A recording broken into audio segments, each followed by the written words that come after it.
بسم اللہ الرحمن الرحیم۔ آج ہم ظرف کے قانون، اس میں ظرف کا جو قانون پڑھا تھا پچھلا، اسی کا بقیہ حصہ پڑھیں گے۔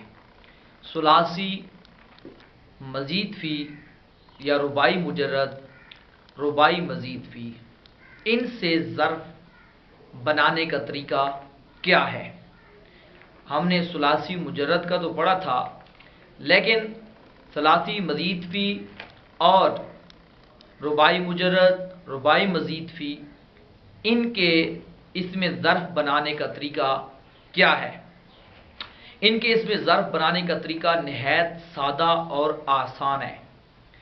وہ طریقہ یہ ہے کہ آپ جو بھی باب ہے اس کا جو اسم مفعول ہوگا وہی اس باب کا اسم ظرف بھی ہوگا۔ جو اس کا اسم مفعول ہوگا وہی اس کا اسم ظرف ہوگا۔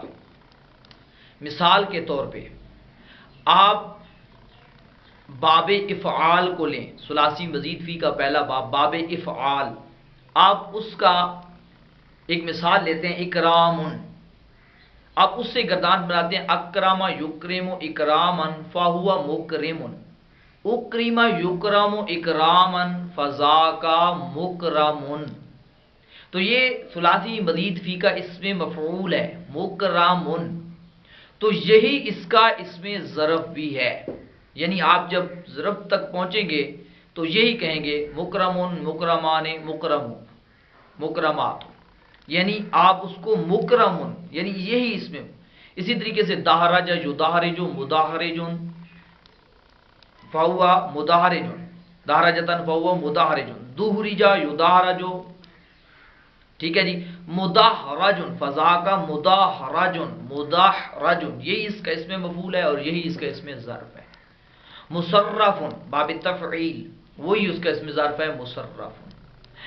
جو یعنی ثلاثی مزید فی، رباعی مجرد، رباعی مزید فی، یعنی ثلاثی مجرد کے علاوہ جتنے بھی شش اقسام ہیں ان تمام افعال کا جو اسم ظرف ہے وہ اس کے اسم مفعول کے وزن پر آتا ہے۔ جو اسم مفعول ہوگا وہی اسم ظرف ہوگا۔